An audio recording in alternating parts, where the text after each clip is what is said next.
Hello, in honor of the 5th and final season of The Bear coming out, I decided to do a sort of speedrun type video of season 4, where I took my season 4 video from last year, my episode breakdown of season 4 video from last year, and I chopped it down, cut it down a little bit into a more of a speedrunny vibe, just left in like the main big things you kind of need to know about last season. So I cut down that video, and here it is for you now, for the people that need a little reminder, a little update, a little refresher about what season 4 was about in preparation for season 5. This is that. This doesn't make sense. Who cares? Speedrun video coming up. Enjoy. Hey, how y'all doing?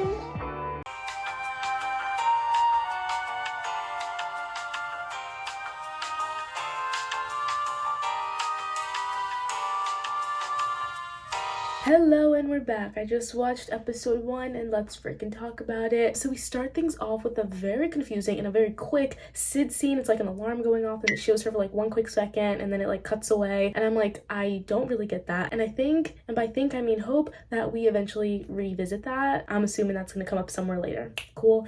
Anyway, after that scene, we finally catch a glimpse, a tiny little glimpse at first, of what the Chicago Tribune review says. And it is, in fact, a bad review. Yeah. Ouch.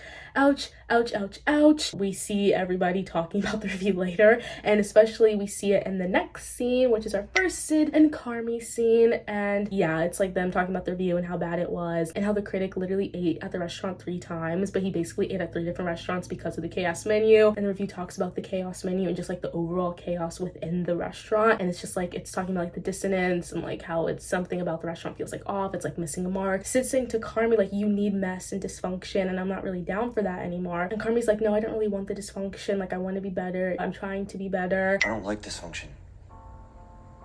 Okay, well, what do you like? I like this. Okay, that was like maybe the most miserable delivery of someone liking something I think ever. Yeah, I told you I'm trying to be better. Okay, maybe just try to be less miserable first. That hurt. Good.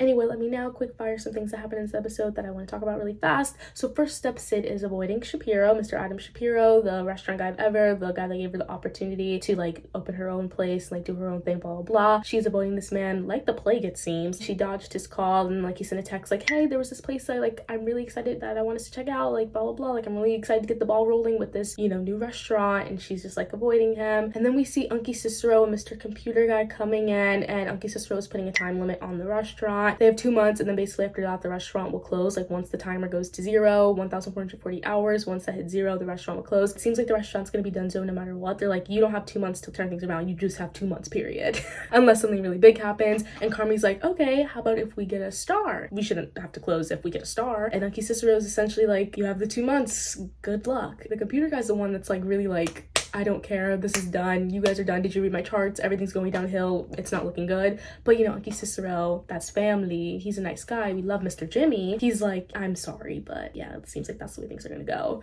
But good luck getting the star, and if you get the star, I don't even think he said like, okay, if you get a star, then like we're good. He's just like, good luck. I feel like he thinks that they're not gonna get it, so he's like, it doesn't even matter what I say. Anyway, after that, we see that Ritchie hired some new people, and drumroll please on who they are.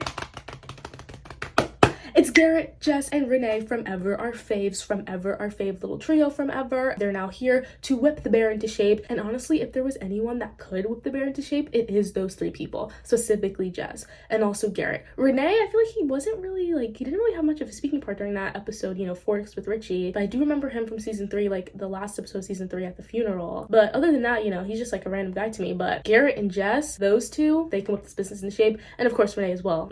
We haven't seen too much of him yet. So yeah, I fully believe they can whip this restaurant into shape. They worked at the best restaurant in the world. Obviously, they could whip the bear into shape. And it seems like by the end of this episode, things are in fact like snapping into place. We're getting into a nice little rhythm. We're setting some rules. We're setting some boundaries. We're setting like expectations and goals and non-negotiables, but actually like we're working with them. It looks good. We'll see what happens. That's episode 1.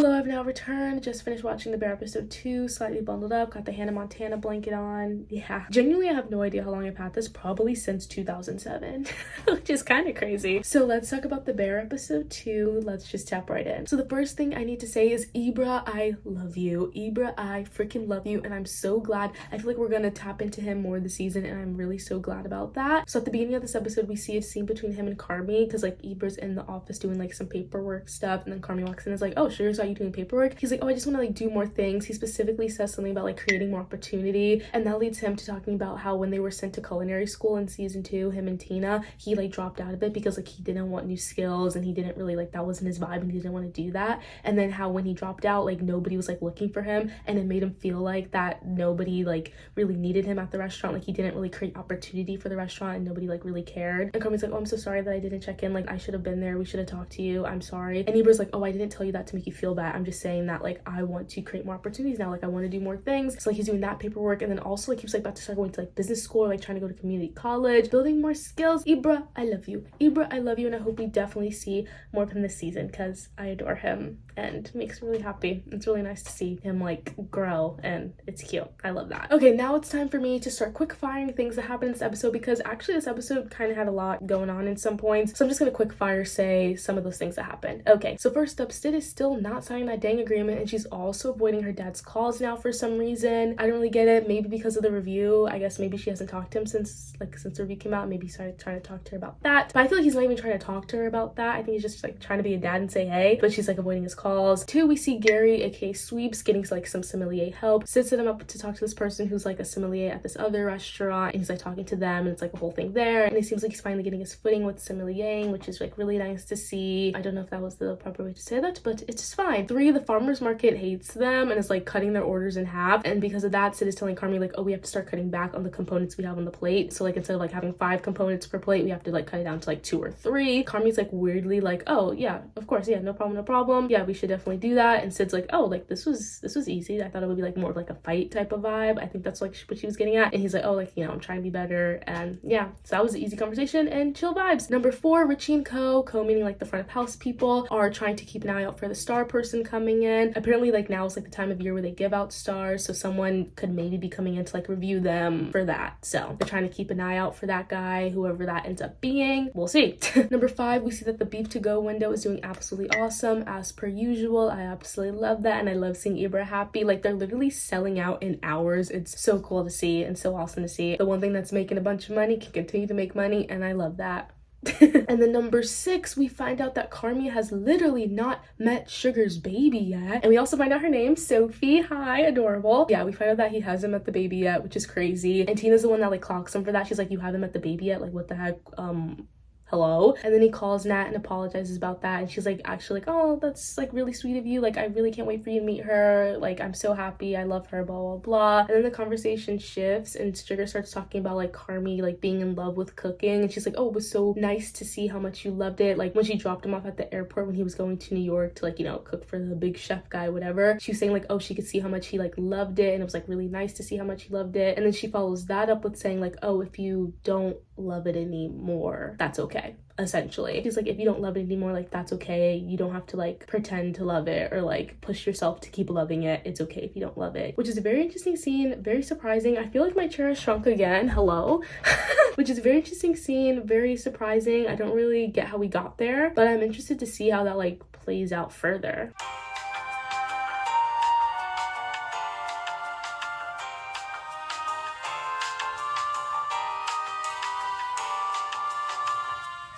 And we're back here to talk about episode 3, which is actually an easy one to talk about. So let's just jump right into it. We start things off with Slow Disco by St. Vincent playing, and just from that, I knew this episode was going to be great. And that song is specifically playing during a scene where Sid is like cooking up in the kitchen, and I must say the lighting in that scene is perfection to me, like absolute perfection. This show's so beautiful. I'm not even surprised. I know what this show does, and this doesn't even surprise me, but still I'm just like, it's so pretty. So yeah, that's playing, Sid is chefing up in the kitchen, making this like scallop dish thing. And after she's finished with it and done plating it, she has Carmi try it, and he's like, it's perfect, better than perfect. We're putting that on the menu for tonight. Anyway, Jamie Lee Curtis cameo, surprise Jamie Lee Curtis cameo, woo! She's the realtor for Cicero's place. He's selling his house because he's hashtag poor, hashtag bankrupt.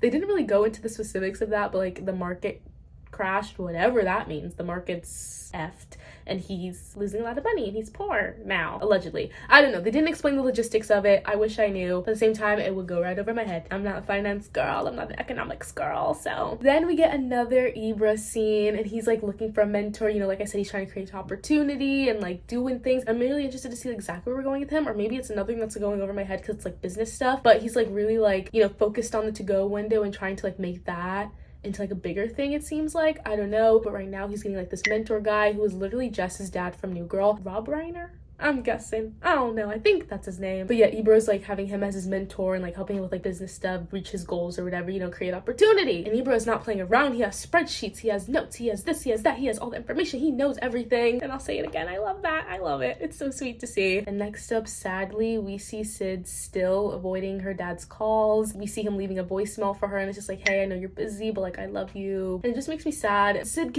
call your dad back. Freaking call your dad back. I'm talking to you, Sid. Talking to anybody that needs to hear that, call your parents back, please. Then we move into service and we see a really nice moment between Ritchie and Carmi, where like Ritchie's like trying to do a surprise for these people because, you know, he wants to make every guest feel special and etc, etc. And this specific guest had apparently been talking about like wanting to try like the beef sandwich. So like Ritchie's about to like, you know, serve him up a beef sandwich, and Carmi stops him before he goes out to give them the sandwich. He's like, wait a second. And Ritchie's like, don't try to mess up my surprise, I'm giving it to these people, blah blah blah. And Carmi's like, no, like let me just like fix this up. And then he like plates the beef sandwich all nice, and it's like a really sweet moment to see. And Ritchie's like, thank you, chef. And Carmi's like, chef. And it was just a really cute moment to see. And I'm personally loving this new Carmi vibe. He's severely chilled out and it actually seems like in a very like good and healthy way, which is like crazy to see, but like so awesome to see. And then that is just like further proven when we finally see this man go to talk to freaking Claire Bear. We finally see him go to talk to this woman. This man is truly trying to do better and we love to see it. Actions, not just words. Carmen Berzatto doing the bare minimum, but I'll freaking take it and I'll clap for that white man. Anyway, yes, we move to see him talk to Claire, and that is a rough, hard scene to watch. That is a hard scene to watch, but like in a good way, because like, you know, we're finally being honest and we're finally trying to get closure, and it's yelling and it's crying and it's like him finally saying I'm sorry and her being like I know and some other things, and it's a hard watch but in a good way. It's an important watch. I think you should just go watch that scene if you want. I can't really rehash exactly every single thing they talked about, but at the end of the day we do see like the closure between them, at least like kinda. It does seem like things end a little bit like rough between them, or a little bit like frosty. Like she kind of just like gets up and like heads back into her apartment. She's like, I hope you know, find what you're looking for. Good night. I gotta go. Bye. But at the same time, it's like, you know, closure isn't necessarily always going to end happily. So I feel like this might just be the closure that they get. Anyway, though, after that scene, we see him walking away from her place and he calls up Pete and he's like, Pete, I need you to change something in the agreement, the partnership agreement. And that's how the episode ends. And my immediate thought is like, he's pulling out of the agreement. He like wants to give it all to Sid, maybe give it over just like Sid and Sugar completely. I don't know. I'm scared. I don't know what's happening, but I'm interested to see what happens.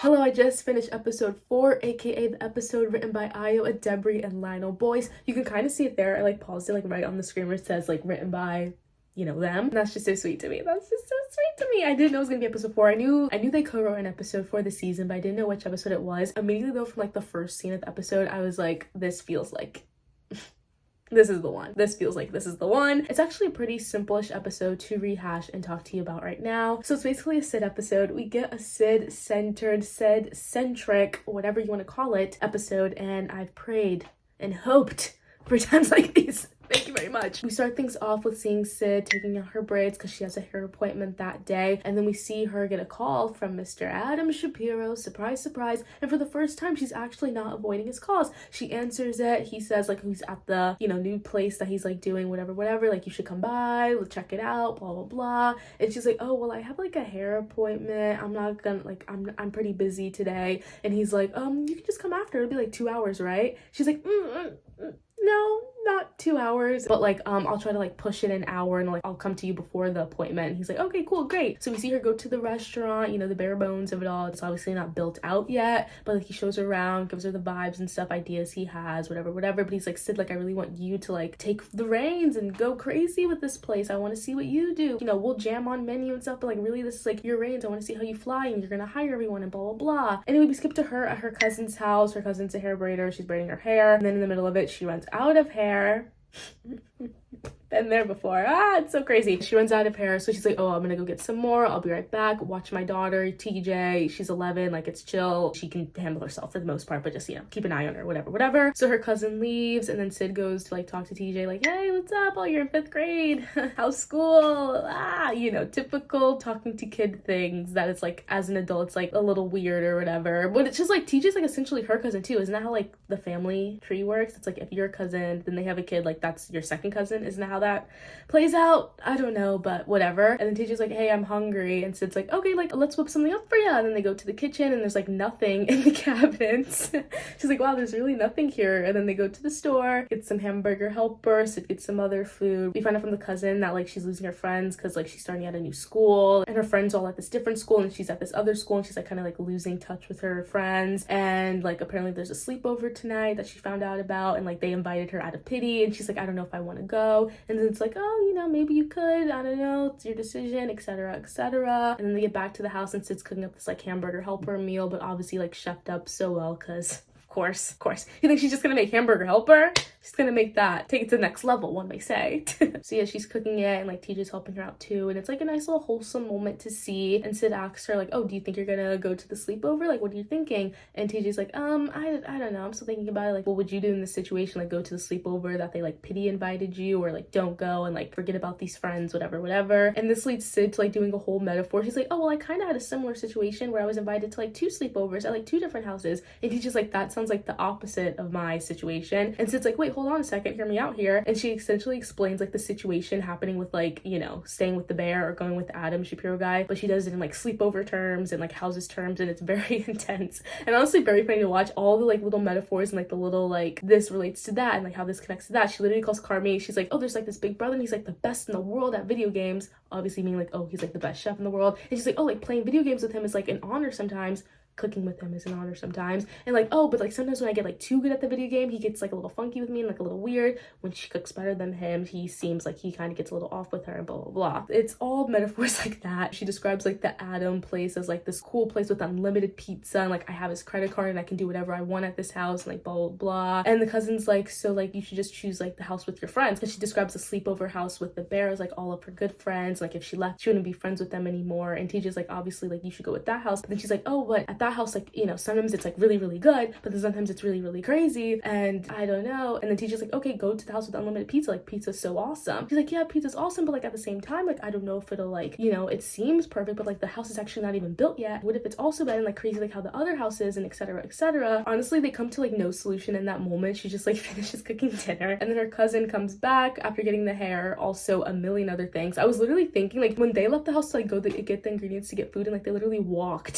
to the, you know, grocery store or whatever. I was like, how long is this woman gone to just get some hair? And then we see her come back later with the hair and also a bunch of other things, and it's really funny. And then she finishes up Sid's hair, and then it's really wholesome to see like the cousin to cousin interaction. Sid's like, oh, we need to hang out soon. She's like, yeah, what, you're gonna call me in like 6 months when you're not busy with work finally? And Sid's like, you know what, 3 Saturdays I'm off, and like let's go hang out. Call up Mary, I'm assuming like another cousin, I don't know, but she's like, call up Mary, like she's gonna get drunk and we're gonna have fun and blah blah blah, like we're gonna have a little night out. And it's really sweet to see, and it's fun to see Sid happy, and I love that. Then she leaves the house. There's some text from Carmi talking about like the restaurant, like issues with the restaurant. There's another text from Pete that's like, hey, did you see the partnership agreement? And then Sid ends up calling Adam, and she's like, hey, you know, I just finished my hair appointment, like you want to go over some paperwork right now? He's like, yeah, come by, I'm still at the new place. And she's like, okay, yeah, I'll swing by. And the episode ends with her, I'm assuming, going to there.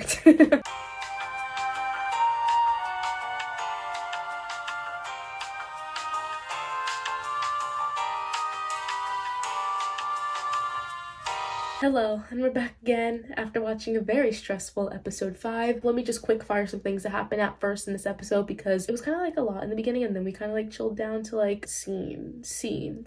But then there were like quick scenes in the beginning, so let me talk about those quick scenes really fast. Sid finally talks to her dad, and it's a very brief conversation though that actually makes me sad because I just want them to sit down and talk with each other. He really wants to talk to her, and it just makes me sad that like she's so busy and like can't make time for him right now. 2, we see Tina trying to crack a new dish, and she has her husband David try it. David, I love you, David. Best husband award goes to David. I love that man. Next on number 3, we see that Gary's trying to crack that sommelier stuff. It's very complicated. It does seem like such a complicated thing. I don't know, but he's like really trying to crack it, and I hope he like strikes gold soon with that because we love Gary, we love Steve, we love everybody. We love everybody, and I just want to see them all thrive. You know what I mean? Number 4, Chester, Marcus's friend and roommate, sells Marcus's mom's house. He's a realtor now, became a realtor while Marcus was in Copenhagen, apparently. And he sold Marcus's mom's house. His first sale, first house done.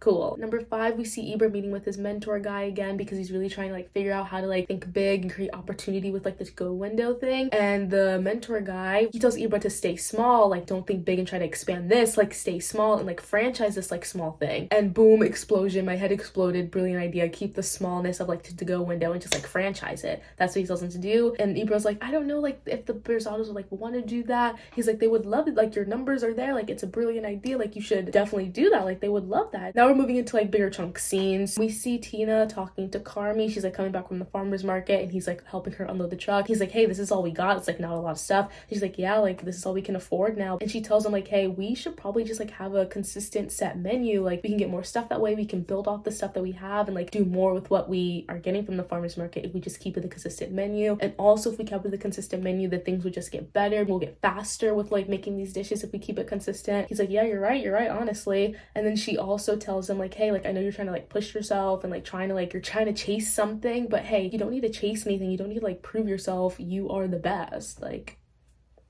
yeah. Next up, Marcus has made a new dessert and he has Carmi try it, and Carmi's like, this is perfect, this is beautiful, it's going out tonight, we're doing it tonight. And then Carmi also tells them like, hey, I got you some help, I got you some extra firepower back here. And guess who it is? Drumroll please, Luca!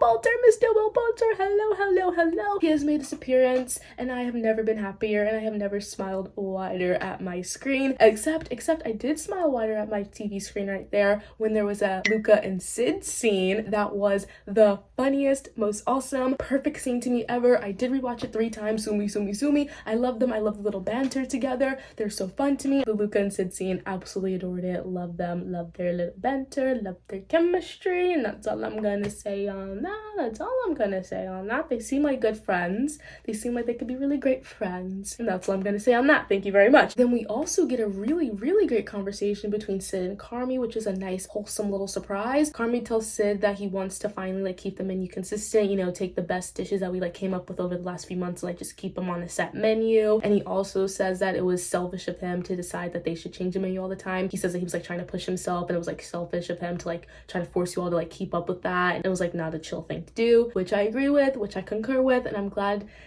It's just really nice to see like he's actually really trying, and he's like really trying to do better. Actions are speaking louder than the words. I love it. And then also in that scene, we're finally about to hear what the like terms have changed of this partnership agreement. But then Sugar enters the kitchen with the baby, and that is the only interruption I will allow and be okay with. If it was anybody else interrupting that moment where I was finally about to hear what is this partnership agreement, what's changed in it, I would be very upset. But it's Sugar and it's Miss Baby Sophie, so I was okay with it. I was happily okay with it because we love Sugar and we love the baby and we love seeing Sugar be a mom, and it's very sweet, and everybody was smiling like, oh my gosh, baby, hi, sweet. It was very cute. Anyway, then things become very uncute because we end this episode with finding out that Sid's dad had a heart attack. Pain. All I feel is pain. That was episode 5. We had high highs, Luca and Sid scene, and we had low lows, Sid's dad in the hospital. Not fun.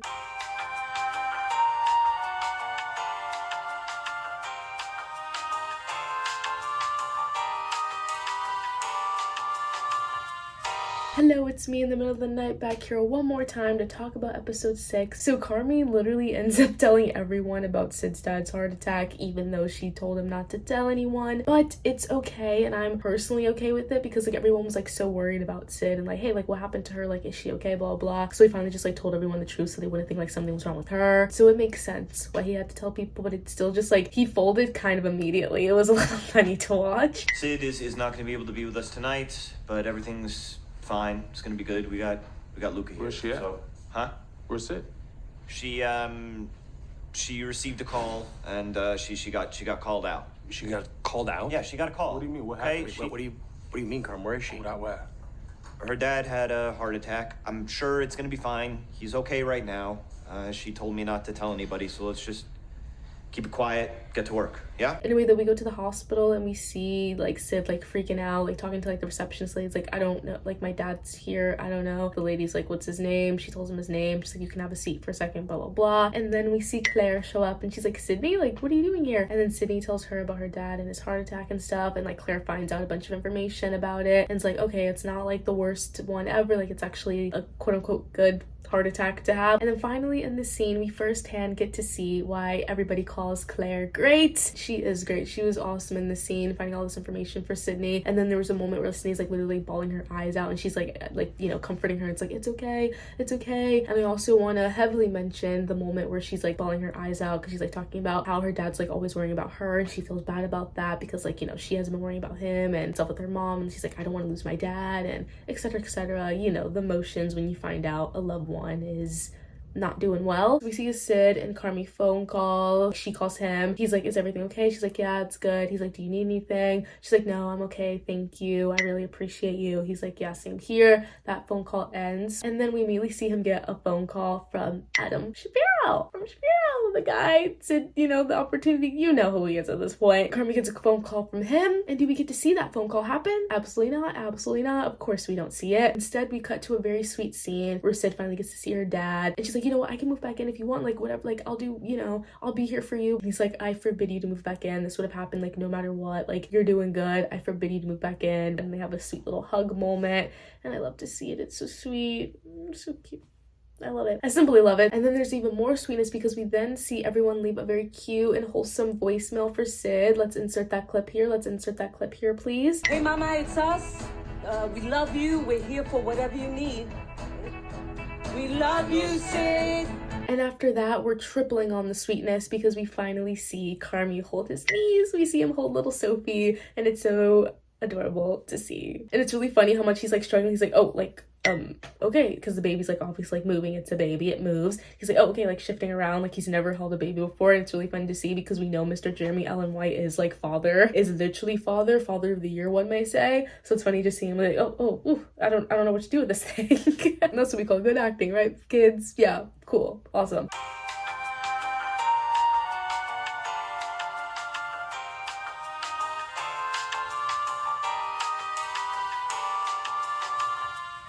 Hello, we're back. Good morning. It's time to talk about episode 7, baby. Let's freaking go. It was the wedding episode, so I'm just going to say my fave moments, big moments for me that happened in this episode. Thank you. So for the wedding, Ritchie brings Sid as his +1, and at the beginning we see him like spiraling, like being like really nervous and like freaked out about it, like they're outside like in an alleyway or something, and Sid's like comforting him in like a very Sid way, and it's like very sweet to see, you know, like awkward Sid vibes or whatever, but like she's really helping him get through this moment. And honestly, I now need to take a moment to talk about the development of their friendship, guys. Let's remember in season 1 when she literally stabbed this man. And now they're like best friends. He's bringing us a +1 to this wedding because like he knows like she'll be like a comforting person to like have there with him, whatever, like they're best friends. The development of their friendship, please. She stabbed him, guys. Remember that? She literally stabbed him. They hated each other season 1.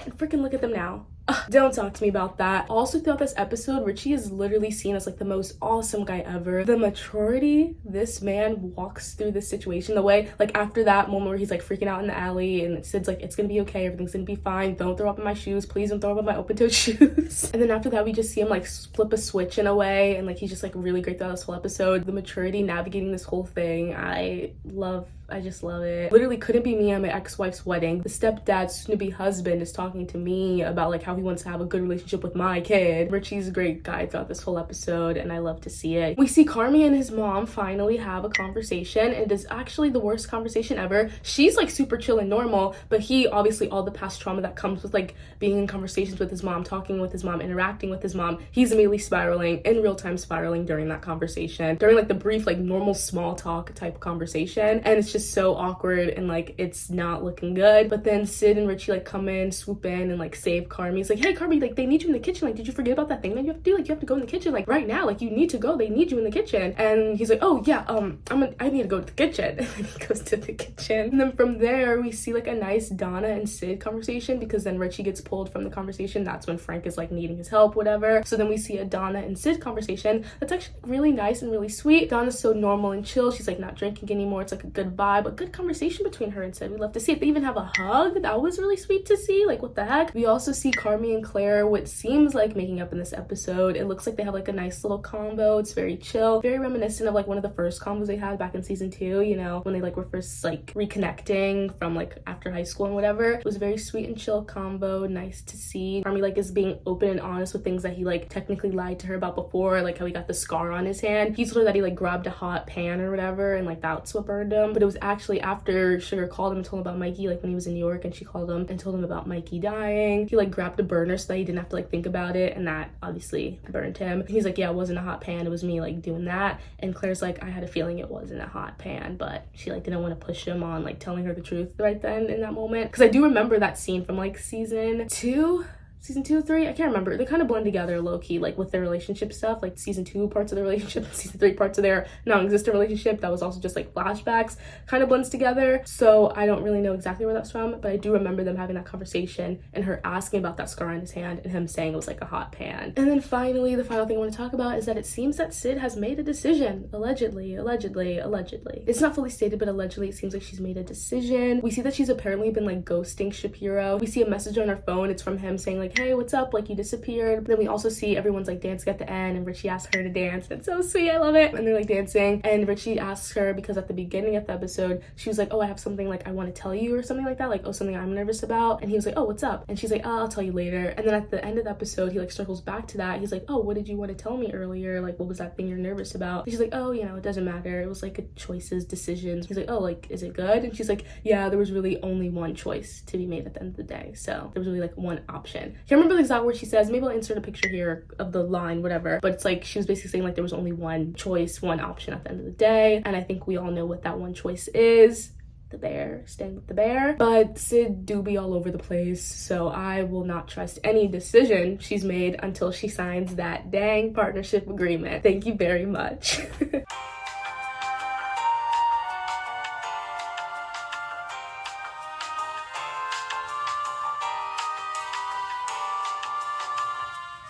Hello, here I am to talk about episode 8. We're sitting on the floor now because I just love the lighting here and it's daytime, so I'm basking in this lighting right now. Notes are here, let's freaking talk about episode 8. So we start things off with another Sid Carmi parallel to add to the compilation, people. Woo! But also like not woo, because it's literally Sid having a nightmare. She's doing like the bear show, like what Carmi did in season 1. She's doing like her version of it, and it's sort of like the nightmare cooking show. Insert a clip here, hopefully.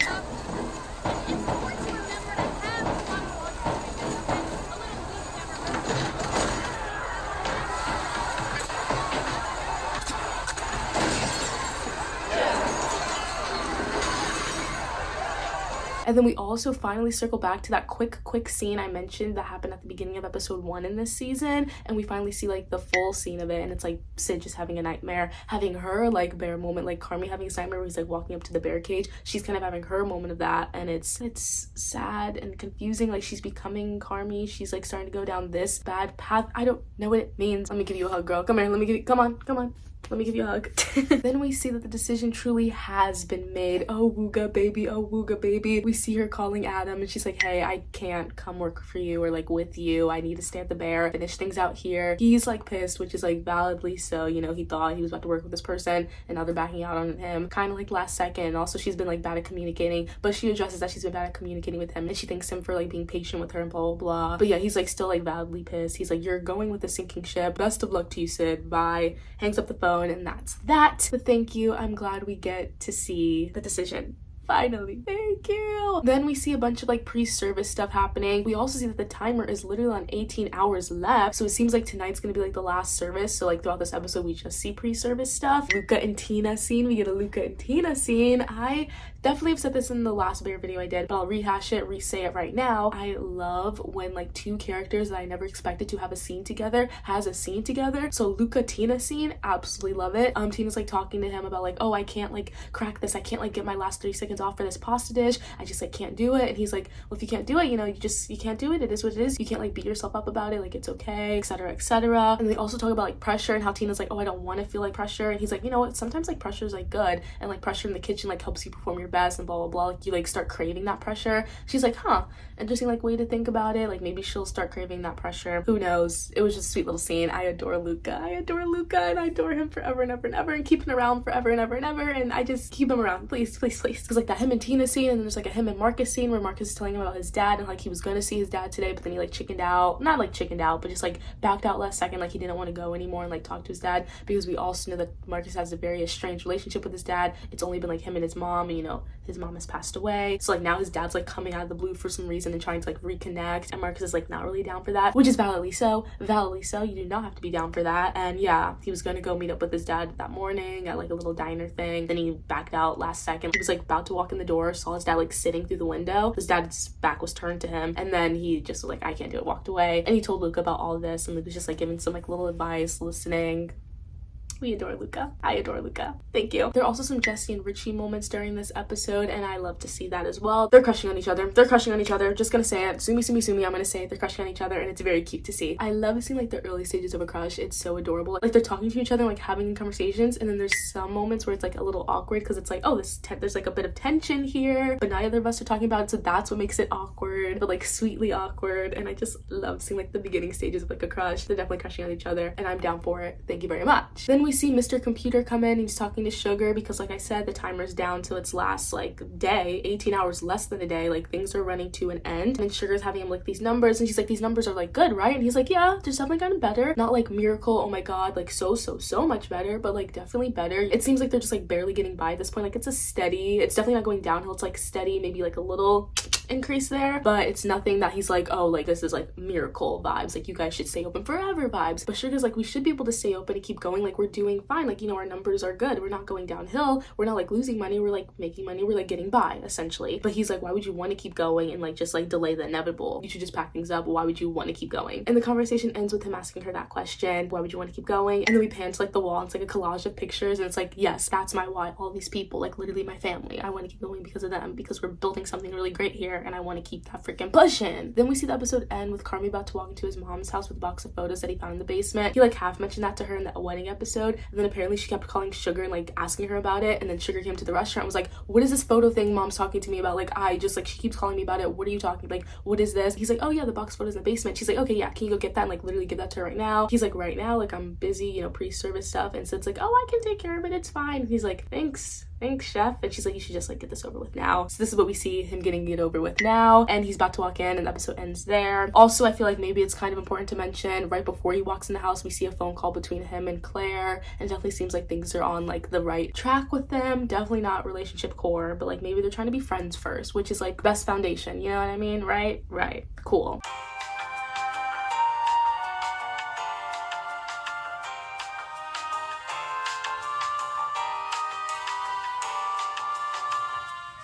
Hello, we're back here to talk about episode 9. Also, slight cat cam. My cat's in the bed now, chilling, sleeping, doing cat things. You know how it is. Let's just jump right into episode 9. So we pick up right where we left off with Carmi going to his mom's house. He's at the door with the box of photos, and it's like, oh, here you go. And she's like, oh, can you like come in for a second? He's like, like he's very hesitant at first, but ultimately he does go in, and yeah. And then we cut to a Sid and Cicero scene, and I love those. I love seeing a good Sid and Cicero scene. He's like, I feel like I let you down, you know, by like cutting the hose, cutting the thing, cutting the money off, whatever, which is like it was really not his decision to do that. He lost all his money. Like, of course he's gonna have to cut off the restaurant too, but he's still like, I let you down, I feel bad about that, sorry, whatever. And Sid's like, no, it definitely feels like the other way around. Like, we let you down, we messed up a lot, it was very chaotic and we were very dysfunctional, like we let you down, etc, etc. And then Jimmy, Unky's sister, was also like, oh, I loved watching you grow, like you were such a hard-working professional person and it's been so awesome to see you like grow and like step up, and it's awesome. And Sid's like, stop it, very Sid coded, avoiding compliments, you know, that's very Sid coded, like I just said. And then they have a cute little hug moment, which is very nice to see, and I love that. Then we go back to Carmen and his mom, and they're like sitting at the table, and she's like showing him pictures of people, like, oh, do you remember this family member? He's like, no. And she's like, oh, okay, yeah, it doesn't matter, they sucked anyway, here's another picture, just like laying the pictures, going through old family members, etc, etc. And then we go into Donna apologizing to Carmen about like everything that happened in his childhood and how like mean she was and how like scary she was to like him and Sugar and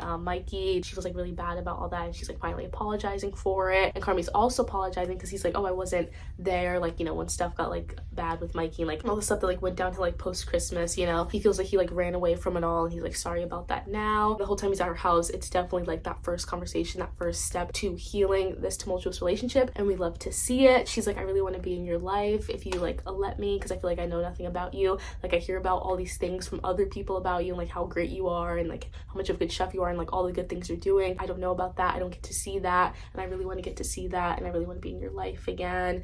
And he's like, I would like that, essentially. And you know, like I said, first step to healing is a good conversation, and we got that from them, and that was really nice to see. Then we find out in this episode that Eber's creations for opportunity, aka the franchising idea, might just end up being the thing to save the restaurant.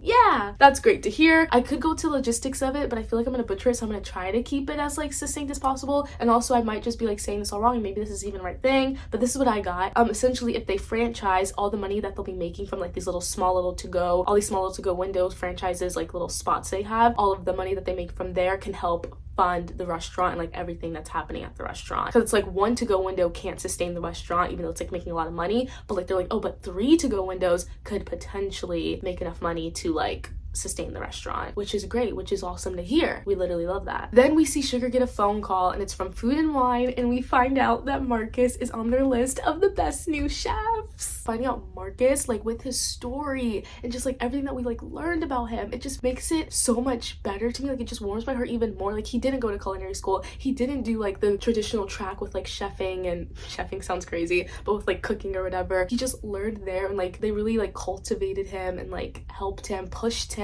cultivated his creativity, and it's just like, it's proof right here. Food and Wine's best new chef, Marcus Brooks, baby. Then like he sends his dad a text of like the article, and he's like, this is the restaurant that I work at. And then after the text, like he just has like a little happy smile on his face, he has like a little clap, like all the hard work he's been doing is like paying off. But at the same time, like it never seemed like he was like working for like recognition or to like be a big name. Like he was just doing what made him happy and like really fostering all of his creative like juices, hate that word, but like fostering all the creativity he had into something like that he loved. Yeah, and that's pretty much this episode. Oh, wait, me forgetting actually probably the most important part. So we're about to move into service, what seems like the final service before the timer clock officially runs out. And we see Pete giving Sid a call, and he's like, have you looked at the partnership agreement? She's like, honestly, I don't really understand it. And we finally find out the adjustment that Carmen made to the agreement, and it was in fact him taking himself out of it. Just like I suspected.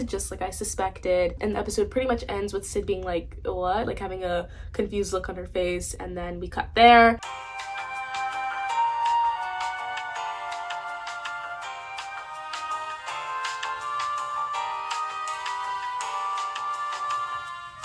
Hello, here we are now to talk about the final episode of The Bear. Leaning back here because I just want to be comfortable, man. Sorry about it. So we don't see service like I thought we were gonna see. Instead, we skip to after service, but that's okay because instead we finally get the Sid and Carmen conversation that we truly needed, baby. Sid's mad about him pulling himself out of the agreement. She feels like he's just like running away from everything, running away from the restaurant, leaving her to like deal with everything, like all the debt they're in right now. She feels like he's like running away, pulling away. She thinks it's selfish. He's like, it's not like that. It's not like that at all. I just like, I feel like I don't love it anymore. He admits it, like, I don't love cooking anymore. I don't love doing this anymore. I like force myself to do this to like run away from other things. I'm finally trying to face everything. And I feel like me doing this restaurant and like cooking period has been the obstacle I put in front of myself, so I don't really deal with other things. And now he finally wants to deal with all his baggage and his you know what I mean? I hated that, but whatever, we're pushing through. So yeah, he's like, I don't love it anymore, and I'm trying not to like avoid all the things that like I've been pushing away, and I feel like the restaurant has been what I've put in front of myself to push everything else away. Also, I need to insert this scene moment. I'm not even going to explain what it is. I'm just going to simply insert it, because if I try to explain it, I'm gonna butcher it. So here, just enjoy this. Any chance of any kind of good in this building, it started when you walked in. And any possibility of it surviving, it's with you. How can you say that? I believe in you more than I've ever believed in myself.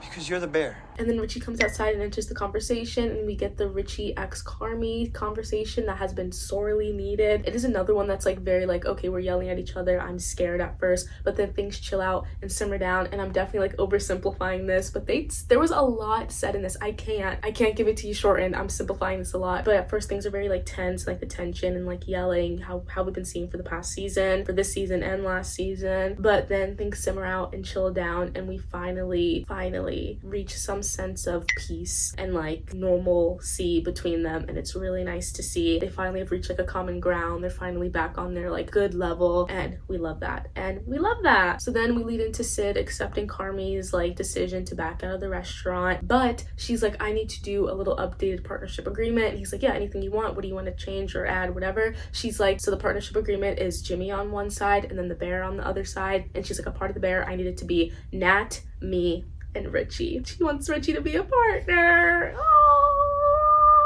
Then Sugar comes out and joins the conversation, and she's like, what's going on? Like, is everything good? Because like she can obviously see like there's some like tension, sadness between the three of them right now. She's like, what's going on? Sid's the one that tells her that Carmi's back out of the agreement. He doesn't want to be like a partner anymore. He's leaving the restaurant. He's retiring is what he calls it. Sid tells Nat that, and Nat's like immediately completely okay with it, and she immediately goes over and like hugs him, and it's like a very sweet moment. And honestly, that reaction makes so much sense, because she is the one that kind of got like that ball rolling in his head when they had that conversation. I don't remember what episode it was, but it was this season, just like early in the season, when she was like, hey, if you don't love it anymore, it's okay. And now he's finally accepting, like, I don't love it anymore, I need to get out of here, I need to retire. Like, he's an old man. It was really funny when he said he was retiring, and Richie's like, retiring? What, you're 12? That was so funny. Anyway, though, Carmi says that he's not going to completely leave the restaurant until they're completely out of debt, and until things are like fully good and like running smoothly there. He says he's not just gonna like up and leave them like where they are right now, which makes sense. That would be messed up if he did that. But yeah, it's good to see that he's not gonna leave until everything's like completely good and like squared away there. And then we end the episode with us, the viewers, seeing the timer officially run out, and then right after that, Fast Slow Disco by St. Vincent starts playing. And by hearing that song, I choose to believe that that means things are going to be okay. Things will be okay for my beautiful family at the Bear. And that's that, baby. And that's episode 10. And that's season 4 of the Bear. Part 4 of the Bear is donezo. We did it. Head empty, no thoughts right now.